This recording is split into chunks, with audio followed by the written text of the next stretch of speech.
You're listening to Entrepreneur's Enigma, a podcast about the ups and downs of the entrepreneurial journey. Every week, your host Seth Goldstein interviews entrepreneurs from all walks of life about their entrepreneurial journeys. From store owners to Fortune 500 CEOs, we all have stories to tell. So sit back and join us for the next 20 or so minutes while we explore the entrepreneurial world.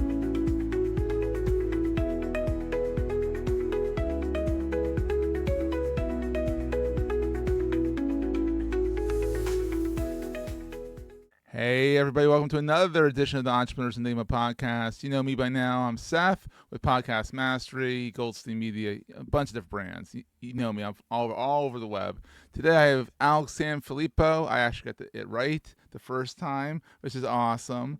And I didn't screw it up after we talked about the name, which is kind of cool. Alex is the chief bottle washer and the founder, along with his better half, Alicia, of PodMatch, which is essentially a matching service. Let me see if I get this right. A matching service that algorithmically matches podcasters to each other. Podcasters to podcast guests. So it's kind of like a dating site for podcasting, which is really cool. And I'm a member, proud member. I've had a bunch of PodMatch members on the show. It's been fantastic. I'm on the guest side as well. I've been on a number of shows there. And it's fantastic. So Alice, welcome to the show. Seth, thank you so much for having me. And listen, so many pod everything, right? It's like I go to a pod conference. Yeah, it's crazy. I'm like, and I call the conference by the wrong name. I'm like, it all starts with the letters P-O-D. I'm like, so give me a break here. You also the conference that you do, like, what is it, like quarterly? Yeah, we do a quarterly virtual event. Super fun. Yeah. That's like one of my highlights every quarter. I love bringing the community together. I'm through and through. I'm a community guy. So like my favorite thing to do is just bring people together that are like-minded. So for me, it's the podcast guest and host. And I love that. It's great. And so how long has PodMatch been around for? It started June 15th, 2020 is our like official launch date. Oh, a pandemic project. Yeah, it wasn't. We started working on it before the pandemic, and it just kind of happened that way, I guess. He had something to do during the pandemic, which is kind of cool. Yeah, for a guy, it made being an entrepreneur a little bit easier. Like I know you talk about it a lot. Like it's a, by the way, real quick side note, I love this podcast, man. You do a really great job. And it makes me not feel as alone as an entrepreneur. So thank you for what you do. Oh, I appreciate that. 2020 though was an easy time to be alone as an entrepreneur because we were all alone. So people were watching every show on Netflix that it could possibly offer, good, bad, ugly, doesn't matter. And I was grinding behind a computer screen, figuring this whole thing out. So people are like, how'd you find the time to do this? I'm like, what do you mean? No one was doing anything. Like I just decided to build a business. Podcast. Everyone's in businesses and everyone was like, what do I do now? Let's start a podcast. I mean, that's probably the reason why a lot of them have fizzled, and that's what I'm trying to deal with Podcast Masters, teach people how not to fizzle. But like, because I think, what is it, like 200, 300,000 are active, and there's like 4 million that are like there but not there, but kind of just in the background. And in 2020, in 2020 alone, there was, the number of podcasts doubled. But you remember how it went, Seth. I mean, as soon as everyone's like, world's reopen, everyone's like, my podcast is done, right? Like, I'm finished with this I'm going to now. go out and mingle. Exactly. So, But those people, the ones that were smart, left them online. Yes. Because that's the thing, is because the content's still good. And I always tell people, if you don't want to host it, put it over on archive, the Internet Archive. They'll take it and just keep it up there. I mean, it's better than letting it go fizzle and go away. So it's interesting you bring that up because I'm starting to see people come back to their podcast because I don't know what inspires, but they log back in and they realize, oh, there's a bunch of people listening and I haven't produced an episode in 3 years. Yeah. I think that's the legacy building of podcasting, is the fact that it might be a while, but people eventually will find it if it's good. Exactly. And that's kind of the key. Yeah. And also starting a new podcast is always tough because you're not going to be the Joe Rogans. You're not going to be, Courtney with Elmer. She's one of the few of us that have made it that big. But even then, she's like not that big. she's big, but she's not that big compared to Joe Rogan, because Joe Rogan brought his audience with him. And I think that's I think you're the one that said that originally. I think I'm stealing this from you, actually. But like, everyone's like, I want to be one of the top podcasts. You're not going to be. Mel Robbins brought her podcast. She was on the TV. She had built an audience. Like, come on now. Do you remember Vine? I'm dating myself by saying Oh it. Do you yeah. remember Vine? Like it was like before TikTok, but I think you had to be really creative because you only had like 6.5 or 7 seconds to Yeah. like, and would just loop. I thought it was so fun. I really wish that app wouldn't have gone away. It was the only app I ever tried to do something on, like as far as like making content and being funny and stuff Yeah. like that. And you'd And be my really my good most at it. popular video I ever did is because for a little bit people were talking on it. They're educating, like here's how you make it big on Vine. They're talking about it. And I just said, like, here's how you get 1 million followers on Vine. Delete your account. Go become an A-list actor or actress, and then come back and create your account. Boom, you'll get 1 million followers. And like, I think the Exactly. same is true in podcasting. People are like, how do I become Joe Rogan? I'm like, well, do you have a TV show? And are you like the face of UFC? Like, if you're not, like, it might be kind of hard, right? Yeah, and you shouldn't want to be I agree. because that's the thing. Like if you're in your category, you're one of the better ones. That's what matters. And it's also growing your brand, sharing it out on social media. That's what kind of helps. So enough about this. What did you do before PodMatch? Before the I did pandemic? 15. I did 15 years in big corporate. So Oh, you're a corporate dude. Oh, and you escape corporate. I didn't mean to. Oh, Like most people I'm one mean of the to. few. I'm like one of those weirdos who really liked my corporate job. I thought it was Oh, really really? fun. So I can't. The years all blend together. But a Yeah. long time ago, in a galaxy not so far away, I got into the aerospace industry, just part Ooh. time receiving clerk guy. And so I wasn't an astronaut, skydiver, or fighter pilot. For anyone who's like, "Ooh, this sounds interesting," it wasn't as interesting as you think. Started off as a part time guy, worked my way up to full time, and just over a 15-year period, Wow. worked my way up to the C-suite level. And the whole Oh, time I was working wow. behind a computer. So we were a parts manufacturing company focused below the atmosphere. So again, nothing even space related or super interesting, but I just love the way that business works. And so I had a blast doing that job for that 15-year sprint, if you will. It kind of felt like a sprint. It was a lot of hard work, but it was a lot of fun. So what made you leave the corporate world for PodMatch? I mean, besides the pandemic, or was it the pandemic? So no, it actually wasn't. My last year there was my best year I ever had. So my Oh 15th year wow. at that company was really good. It happened to be 2020, and Oh wow. uh, and the CEO I reported directly to, he's like, "Hey man, I can't give you a bonus because it's like this pandemic year." He's like, "But next year I've got a really big bonus for you because you have just blown all of your goals out of the water. Like you've done incredible with all your divisions and departments in the company." And Wow. so it was my best year. All my departments had record breaking years. Like it was really a good year. But I started this side hustle called PodMatch. So like when Yeah. I was at home, I'd work 8 hours a day for the aerospace company, and then I'd work I don't know how many hours a day Yeah. doing the Countless. PodMatch Yeah. thing. And it hit this weird point, Seth, where I realized that the growth on either side was going to start hindering the other. Like I had to Yeah. pick one. I couldn't do Pick both. your lane. Yeah, I had to pick a lane. And the more I thought about it, I had a great job. And I basically the way I articulated it is I decided to forsake the great for the potential. Sorry, I forsake the good for the sake of the potential great. Yeah. And I think so you got I it saw that right. PodMatch Yeah. could really become something great. So December 7th, 2020, that was my Wow. last day in the aerospace company. And that's when that same day, full-time PodMatch. And man, I cried when I walked out the door of that company. It was really sad leaving it. And but I knew that, you know what, this was good, but this has potential to really be something great. And I believe it was more like a purpose thing. Like I'm supposed to do this. And that's Yeah. ultimately what led Perfect. me into full-time PodMatch. And you can see your passion when you Thanks. talk about this. Is that like I'm sure you have passion with aerospace, but I'm sure it wasn't the same passion. It wasn't your baby. It was someone else's baby that you were kind of, rocking and rolling with, but it wasn't your thing. And Yeah. this is your baby, your endeavor. And you can, I mean, anyone who goes to the podcasting made simple, podcasts that you run, the podcast, it's the same thing. Podcasting made simple conference, isn't it the same Yeah, thing? we had the word live to it to Live, to excuse me, live. separate You it. add live to the Probably name not of the enough, conference. Seth, but here we are. Exactly. But then you go to that and you see the passion you have for it, for the industry, for helping people. I mean, you're a busy guy, yet you still make it a point of coming on other people's podcasts. And I mean, it is good branding, and it lets people know who are on PodMatch to get on PodMatch, that kind of thing.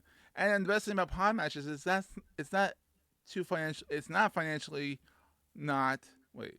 It's not financially inconceivable that you can afford it. You can afford it. It's not too expensive to join. I mean, if you're a podcast, I think what is it? A podcast host is like what, $10 a month or something like that, or It's something like that. Well, thanks for going over, not under it. It's $6 a month. I knew it was yeah. 6. I just didn't want to, in case it changed since I Yeah, last. no, and we don't plan on changing that ever. Really, the reason we do that we even have a charge for is just law of buy-in. Like, I want to know that it's a podcast host that is saying I'm willing to invest myself, and we give podcast hosts who use the platform a very easy way to make that money back, plus hopefully enough to offset the production costs. So and that's another thing I failed to mention is that, like, if you refer people in, there's certain guests who are in a higher tier, and you get money to have them on your show. Never, in my opinion, it's never a good reason to have them on your show. I totally agree with that. That is never the right reason. But it's a surprise when you're like, oh, I made $10. Where the hell did this come from? Yeah, that's the idea of it. And I agree with you. I didn't mean to cut you off. I get really passionate about that point. Like, don't do it for the dollars, right? Like, do it for the audience. And the bonus is that you'll get paid a little bit. Like, example, like today, Seth, like after this interview, like you'll get added commission for having me on as a guest, which you're like, all right. But the reality is, like, I know we talked about this for a while before I came on the show. Yeah. And it's not because like, oh, I can maybe make $10 for having Alex on the show. No, it was because this is a good fit for the listeners. Right. So, and I think that's always got to be the priority. Never for chasing the dollar. Never chase the dollar. And another thing is, like, I'm a very big proponent of don't charge your guests to be on your show. And there's a bunch on there, and I'm like, no, thank you. I'm like, pass. And I mean, you don't have to divulge this, but I'm always curious, like, how many passes they get versus, because essentially that's an advertorial at that point, which is nothing wrong with that. But it's not a podcast, in my opinion. It's not earned media. It's paid media, and it's a little different. We're going to take a quick break, hear from our sponsors, and get right back to the show. It's really different. I don't know the exact number, but I would guess it's probably 95%. Anytime I've had, like, via email, we all get pitches and stuff. Anytime a podcast reached out, I'm like, we'd love to have you as a guest. We think you're a perfect fit. Here's where you can pay the $500 or up to $5,000 to be on it. And then I always ask, I'm like, hey, like, thanks for reaching out. I'm like, so am I really the right fit guest, or am I the right fit guest if I pay? And most of them just say both. I'm like, well, I don't want to be featured because I paid for it. I want to be featured because you think I actually deserve to be, like, figure out how to articulate that first, because I'm like, I don't want to just be like, I paid for this, so I deserve it. Right. Like, no, I want you to be like, this guy's actually done something amazing. That's why we brought him on. Right. Exactly. And like, it's really hard to blur those lines when you're doing this paid media stuff. Yeah. I mean, there's a place for it. Fine. But I'm like, but it's not always kind of, we'll leave that one alone. So anyhow, you've done the big corporate. You've done the big corporate a lot, and you liked it. And one of the few people that liked the big corporate. And then you're on your own now. What's the best thing about being an entrepreneur in your mind? There are so many things. I'll go back to an episode of your show that I really liked. And I want to encourage listeners to go back and listen to this. It had Anthony Franco on it. Aired April 1st, 2025. Oh, he did his homework. Yeah. Oh, for sure. I do like your show. It's a really good show. It's been helpful for me. He mentioned something. You just asked him something, like, it was kind of like a deeper question. His answer was, we're just having fun. And I like that. And for me, like, I've broken a lot of the rules that we used to have in corporate, right? I've also followed some of the ones I think are good, but in general, we've just had a good time. Like, it's been fun. And so, like, things like, start exactly at 8 a.m. and end at 5 p.m., right? That type of thing. Like, I do my best to keep a structure, but some days I'm like, man, it's so nice out. What if we take a 3-hour break and go to the beach or the pool, and then just like work a little bit later tonight? And like, we've done that. And I'm like, that's just fun to be able to do that. And you're not answering to someone saying, hey, I'm going to go to the pool now. And they're like, well, you're going to do what? I'm sure when you're up there, like, you want to take some vacation time. Now it's like you don't have vacation time. It's like whenever you want. Like, if you need a nap midday, and I took one yesterday. I needed a nap midday. I took a nap midday because, damn it, I'm allowed to. I'm the boss.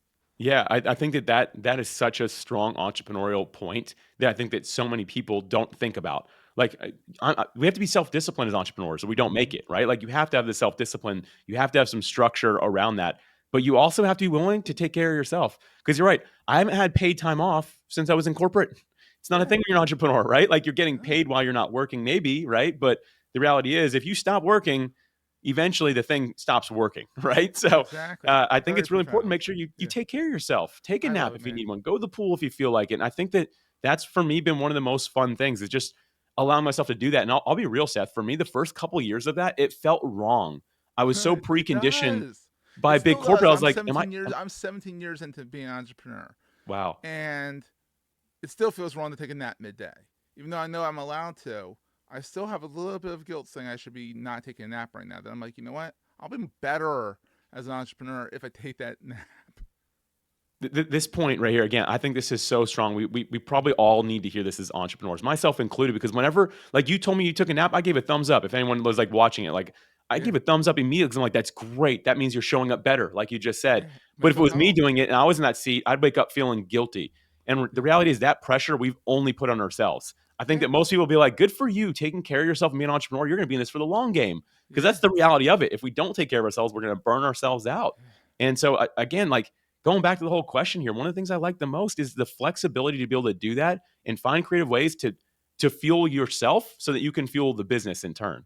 Exactly. And you also work with your wife, so you need to take some time to relax, both of you, because now you're both in the business. You're not gonna, if you don't make a point to go to that pool, and you don't make that point to go for that walk or take that nap or whatever, you're not gonna have time for your marriage, your relationship, and then that's an entrepreneurial journey right there. Well said. That's an adventure in its own right. So yeah. Yesterday, she and I, it was probably like 2:00 in the afternoon, and we had a pretty busy work day. There was a lot going on, but it was so nice out. And we live in Jacksonville, Florida. Yeah. And at time of recording yesterday was like the first day that's like, hey, you could actually take a walk and not be cold, or at least for us Floridians.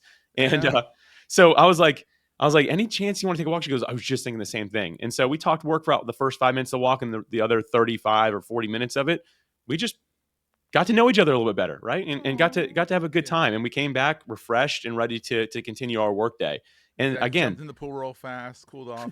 Didn't do that, but I like where you're going, Seth. I need to take some notes here. Exactly.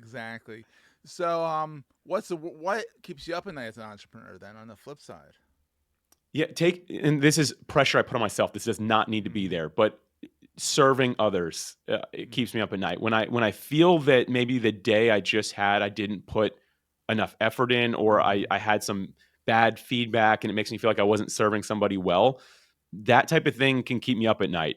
And I will admit right here, right now, that it's not healthy. And my wife, she's a better entrepreneur than I am. She reminds me, hey, your job is to love people before serving them. And she goes, you can love somebody and they can be upset. You can love somebody and you can have not performed your best in it. You can still show up. You don't have kids yet, do you? No, no. Exactly. When you know that they can be upset at you and they still love you, or you can be upset at them and you still love them. It's just, it's crazy that way. I have a 12-year-old. It's constant. Right. Back it's and constant. forth. One of us is mad at each other for something. So. Right. Yeah, and that's actually a good analogy there, a good point. But for me, what keeps me up at night is this out of balance of me. I need to show up and serve, and that's just maybe I'm very like type A, performance driven, and so I feel that if I'm not showing up that way, that maybe I'm not doing my best, and that pressure I put on myself. But that's what would keep me up at night some days, and I always have to go back to remember, like, hey, my job is to love them first. I'll serve the best I can, but I can't always bat 1,000 with that. Absolutely. Good baseball analogy in there too. There you go. You got some baseball in there. I like that. So what is the most important thing to carry with you all the time? So I thought about, listen, I try not to be over prepared. As a listener of your show, I try not to like note all these things, but the thing that I came to the conclusion of, I didn't write this down, but having a daily journal. Ooh, a daily, a planner is probably a better word for it. More like a planner. So it's like having something physically with me. And some people, even in the corporate job, I did this, and people called it my little black book. I walked around with this little book, and it was just like the things I needed to do that day. And so when someone would ask me to do something, I'd be like, I don't have any time for this, right? And so I like something physical. I guess being in software, computers all the time, something about it being physical just makes it register different in my brain. And so over the years, I've gone through so many different planners and journals and stuff like that. I'm actually like almost done making my own. Ooh, not to sell or anything like that, just for me. And so I think I'm on the third print of it now. And nice. So and the whole idea is just like I write down my main thing every day. I write down my steps that I need to do to accomplish that, and I have all my tasks. And then a handful of just reminders and stuff like that. But for me, that's something I carry with me. I mean, literally anywhere I go, like I have that with me.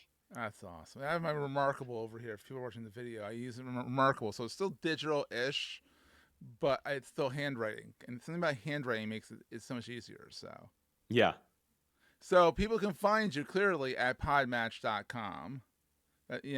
Are you active on the socials ever? Is that your thing? Or are you just literally focusing like head on into PodMatch mostly? I mean, you have your community though. You have community.podmatch.com, which is really cool too. Yeah. Thanks for knowing the URL of that, by the way. Thank you. I don't know why it popped in my head. I'm like, community.podmatch.com. Yeah. Yeah. For me, I try to, this is actually, if it's okay, I think this is a good point for entrepreneurship. Like if social media isn't your main thing, like you shouldn't spend all day and all night on it. And I think there's a temptation to do that. For me, I have like our daily workflows within the company. And once a day, I check each of the social platforms. And that's important to me and to Alicia. We're really big on frontline communication. Yeah. What that means is I don't have a virtual assistant. I'm not using AI to help me write anything.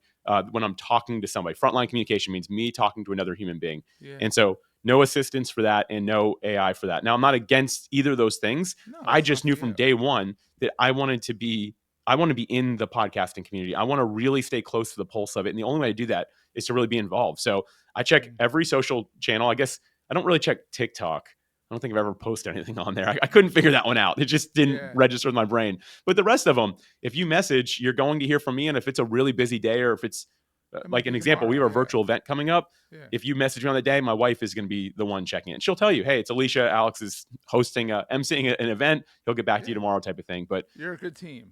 Yeah. She's a really great person to work with. Like she is just brilliant, very smart. I've learned a lot from her over the years. But yeah, long story short, I try to keep social media where I think it belongs in my business, which is just a once a day quick check. The rest of that, everything I do is on PodMatch or the community side of it. Love it, man. Alex, I'm so glad we got to meet and talk on this show. It's fantastic. And I love PodMatch. And let's keep rocking and rolling, buddy. And I'll definitely be tuning into the Podcasting Made Simple live event coming up. This is airing after, so this will have already happened, but it's the end of April. So and then we do them every quarter. So every 90 days they come back up. It's the third Thursday of every new quarter. So if that's not too confusing for people, that's when we are hosting those things. Thursday of every quarter, not month. Yep, every new quarter. Did monthly, jeez. Oof. Yeah, so monthly be a little much. We'll do them quarterly for now. But Seth, thank you for being on PodMatch. Like you're so helpful in the podcasting space. You're a great person for me to be able to lean on, to learn from. I think we're building the future of this thing together, man. So as an entrepreneur, I thank you for what you do. Awesome, and I thank you for building PodMatch. I mean, and not being a pandemic project, but turning into a pandemic project and making you survive the pandemic. So that's a good thing. Thank you for that. Well said. All right, and we'll see everyone next time. That was a great show. If you're enjoying Entrepreneur's Enigma, please consider giving us a review in the podcast directory of your choice. Every review helps us reach new listeners. If you like Entrepreneur's Enigma, consider the other shows on the Marketing Podcast Network at marketingpodcast.net.